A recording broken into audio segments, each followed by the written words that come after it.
what do you think are the investment opportunities for investors today? Does the investment world look very complicated, or does it look very simple, or is it's very open for people? How does it look? So if we look at investment landscape, maybe 25, 30 years, or maybe my father's generation, yeah, the investment landscape was extremely simple. So at that time, they used to have a bank FD, then a corporate FD, maybe some bonds. All of them were giving double-digit return. So there was low risk comparatively, and pretty much high returns, like IDBI bonds and all that. I used to remember. ICICI, IDBI, UTI bonds were there, which were giving 14% to 18% returns. It was a fantastic time to be in the debt-oriented or a fixed income-oriented market.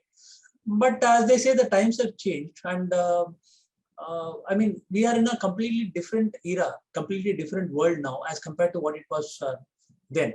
I'm not saying it in a bad way at all. Everything has to change, and I would largely say the good times, like what we had seen in terms of fixed income returns, could not have lasted for a very long time. And if you look at the equity culture at that time, the culture was extremely nascent. I would say probably even today, the equity culture is not really very well developed in the country at large. Maybe in a place like Mumbai, or maybe in Ahmedabad, or maybe Delhi, maybe comparatively developed. But it is not true across the country, even today. So at that time, it was extremely nascent. And the only other thing which was available for them is some government schemes like small savings and public provident fund, and maybe the LIC policies. So at that time, only LIC was there. So LIC policies were an option at that time. So now the situation cut to say the 21st century, the situation has dramatically changed. The complexity has increased. The way we live, as people itself has changed dramatically. My father, when he had retired on a salary of 10,000 rupees in 1995. So he used to keep telling me that your starting salary, or starting salaries of many of the youngsters, is far higher than my final salary. So they used to live in a different era.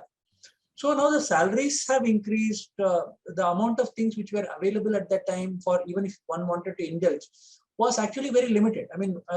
There was a time when you had amazing choices in cars. One was the Ambassador, one was the Fiat Premier Permit. That's it.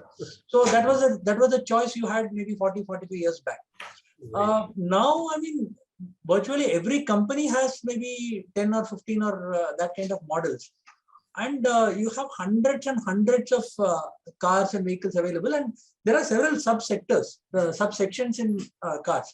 Like you have A class, B class, C class, D class. Then you have crossovers, then you have SUVs, and so on and so forth, premium segment. There are too many things which are there today. And what I'm talking about cars is true for every other segment as well. And it holds equally true for financial services. Once upon a time, mutual fund was virtually unheard of. The only mutual fund which we all knew of was UTI. And they were the only ones who were available, who had something for the normal typical investor. And the market opened up slowly in the 90s. And 2000s were a golden year. The early 2000s were a golden year for the mutual fund industry. So in fact, we all know about the amazing run of the stock market, and with it the mutual funds between 2003 and 2008. There was a crash for completely unrelated reasons, and mutual funds and the stock market underwent a very turbulent, turmoil-prone period. But if you look at the development of products, over a period of time, even in mutual funds, if you look at it, we have a whole plethora of products. So once upon a time, mutual fund used to be synonymous with equity-oriented mutual fund, or that was the perception as far as the typical investor was concerned.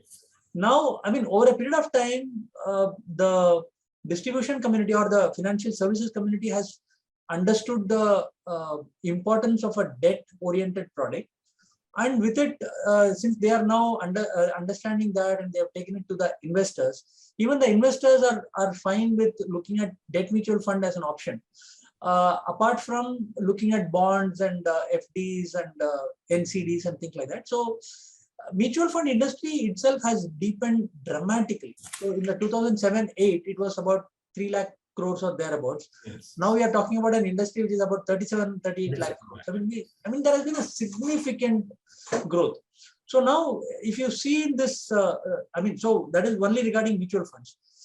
Now, if you look at the kind of products which are available otherwise also, the products have become, there are enormous variety in the product. Like in the case of equity, future and options was not there at one point in time. Now future and options, the volumes are much higher than the cash segment now, right?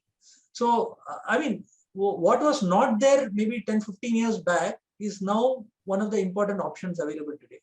Real estate was also always there, but real estate also has become a slightly interesting space.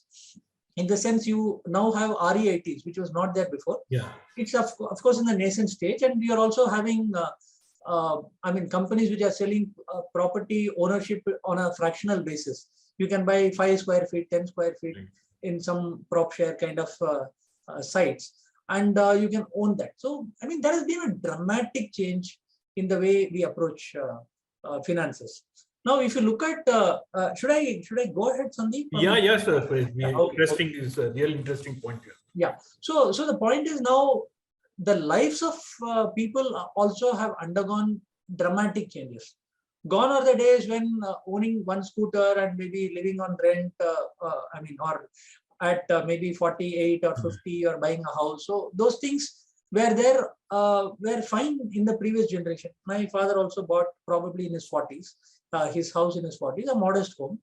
But today's youngsters, they are aspirational. They want to buy a house much earlier. They want to buy a car much earlier. I mean, forget about the two-wheeler. Two-wheeler will come in the first year, first 6 months of getting into a job. The car probably will come in the first year or second year of a job. So that's the aspiration today. And there are a lot of avenues for somebody to spend. Once upon a time, it used to be extended family. Not in all cases, but there were many joint families, extended families, which were there. Now that has to a great extent become nuclear families.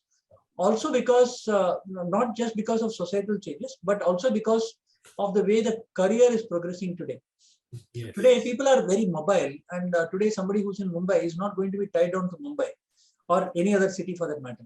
So in search of their career, they may go wherever they may want to go in the world, not just in India, in the world. So they are highly mobile and they are highly aspirational.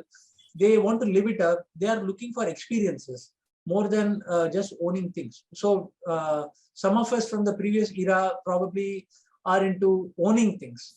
Now the current generation, especially the very young generation, is into experiencing various things. So they are willing to spend on experiences like, say, for example, going on a trek into the Himalayas. So it's an experience for them.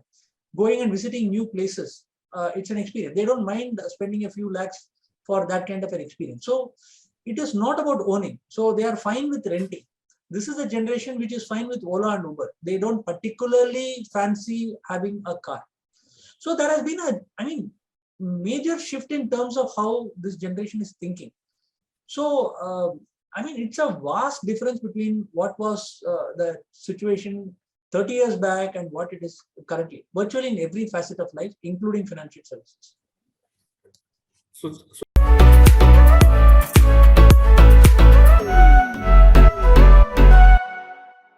Mutual fund investments are subject to market risks. Read all scheme-related documents carefully.